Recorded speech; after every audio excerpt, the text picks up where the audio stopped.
अल्लाह ने इस कौम पर बेशुमार इनामात किए। इन्हीं में से एक ताबूत सकीना था। यह शमशाद की लकड़ी का एक संदूक था जो हज़रत आदम अलैहिस्सलाम पर नाजिल हुआ था। यह आपकी पूरी ज़िंदगी तक आपके पास रहा। फिर बतौर मेरास नस्ल दर नस्ल आपकी औलाद को मिलता रहा, यहाँ तक कि हज़रत याकूब अलैहिस्सलाम को मिला और हज़रत याकूब अलैहिस्सलाम के बाद ये इनकी औलाद बनी इसराइल के कब्ज़े में रहा और हज़रत मूसा अलैहिस्सलाम को मिला। तो आप इसमें तौरात के सहीफ़े और अपना ख़ास सामान रखने लगे। ये बड़ा ही मुक़द्दस और बारबरकत संदूक था। बनी इसराइल जब कफ़ार से जहाद करते थे और कफ़ार के लश्करों की कसरत और इनकी शान व शौकत देखकर सहम जाते थे तो वो खौफ से डरने लगते, तो वो इस संदूक को अपने आगे रखते थे।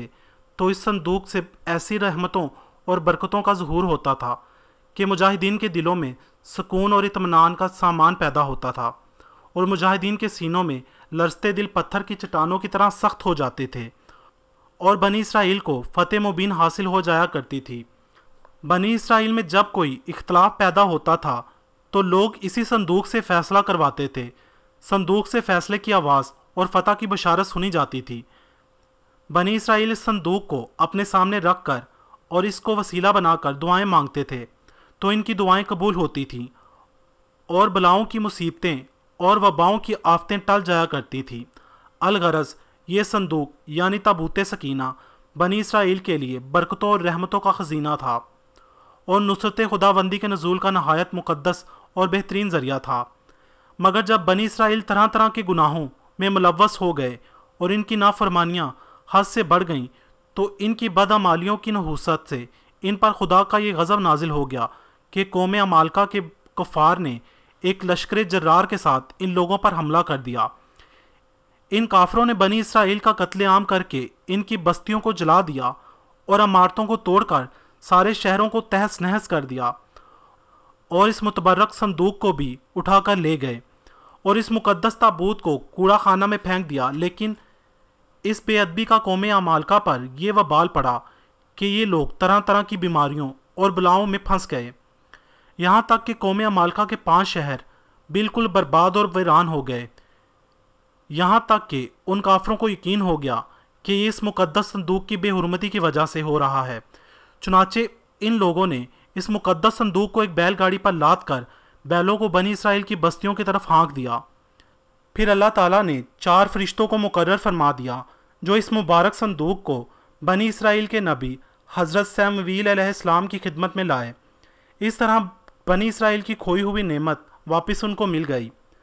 दुश्मन पर गलबे के लिए नबी सैमुएल अलैहिस्सलाम से एक बादशाह मुकर्रर करने की दरख्वास्त की, लेकिन जब उन्होंने हज़रत तालूत को बादशाह मुकर्रर कर दिया तो इस पर सख्त एतराज़ात भी शुरू कर दिए और ताबूत सकीना की मांग की कि ताबूत सकीना मिलेगा तो हम तालूत को बादशाह मानेंगे। शायद इस ताबूत के दोबारा मिलने की एक वजह यह भी थी। ताबूत सकीना में था क्या? इस मुक़द्दस ताबूत में हज़रत मूसा अलैहिस्सलाम का आसा और उनकी मुक़द्दस जूतियाँ, हज़रत हारून अलैहिस्सलाम का अमामा, हज़रत सुलेमान अलैहिस्सलाम की अंगूठी, तौरात की तख्तियों के चंद टुकड़े और मनो सलमा वगैरह शामिल थे। कुरान मजीद में अल्लाह ताला ने सूरह बकरा में इस संदूक का तज़किरा फरमाते हुए इरशाद फरमाया है, और इनसे इनके नबी ने फरमाया, इसकी बादशाही की निशानी ये है कि तुम्हारे पास वो ताबूत आ जाएगा जिसमें तुम्हारे रब की तरफ से दिलों का चैन है और मोअज़्ज़िज़ मूसा और मोअज़्ज़िज़ हारून की छोड़ी हुई चीज़ों का बकिया है। फरिश्ते इसे उठाए हुए होंगे। बेशक इसमें तुम्हारे लिए बड़ी निशानी है अगर तुम ईमान वाले हो। पारा नंबर 2 सूरह बकरा आयत नंबर 248। अंजील मुक़द्दस के मुताबिक ताबूत सकीना की लंबाई 4.25 फुट, चौड़ाई और ऊंचाई 2.25 फुट की है। इसके ऊपर सोना चढ़ा हुआ है। यहूदियों का अकीदा है कि ताबूत सकीना जो इनसे कहीं खो गया है, जब तक वो इस ताबूत को ढूंढकर मस्जिद अक्सा की जगह हैकल सुलेमानी बनाकर इसमें यह ताबूत नहीं रख देते, उनके मसाया का नज़ूल नहीं होगा। 2012 में फ़लस्तीनियों ने एहतजाज किया कि इसराइल के यहूदी साइंसदान केमिकल यूज़ करके मस्जिद अक्सा की दीवारें कमज़ोर कर रहे हैं, जिससे पूरी दुनिया के मुसलमान गुस्से से भर गए। इससे साफ जाहिर होता है कि यहूदी अपने मिशन के लिए एड़ी चोटी का जोर लगा रहे हैं और दूसरी तरफ आसार कदीमा की इल्म में वो दुनिया के कोने कोने में ताबूत सकीना तलाश कर रहे हैं। ताबूत सकीना के बारे में 100% तो कोई नहीं दावा कर सकता कि ये कहाँ है, क्योंकि काफ़ी रवायात मौजूद हैं जिनके मुताबिक मुख्तलिफ़ लोगों को मुख्तलिफ़ अदवार में ये ताबूत मिला। अंजील के मुताबिक इसको माउंट नेबो के किसी गार में दफन किया गया है। कुछ लोगों का दावा है कि ये ताबूत मस्जिद अक्सा के नीचे दफन है, जो कि यरूशलेम में वाक़ है। अमरीकी माहिर आसार कदीमा रॉन वाइट का दावा है कि उसको ये ताबूत सन 1978 में यरूशलेम में शहर की पुरानी फसील के पास खुदाई के दौरान मिला।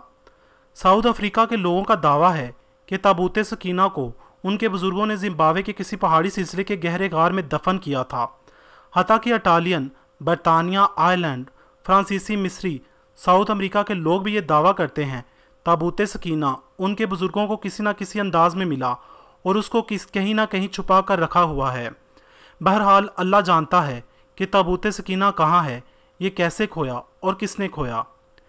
खैर, इतना कन्फर्म है कि आखिरी दौर में जब इमाम महदी इस दुनिया में तशरीफ़ लाएंगे, जिनको अहादीस मुजाहिदे कुल के नाम से पुकारती है, अहादीस की रोज़ से इमाम महदी ताबूत सकीना को ढूंढ निकालेंगे और इसे खुद यरूशलेम ले जाएंगे।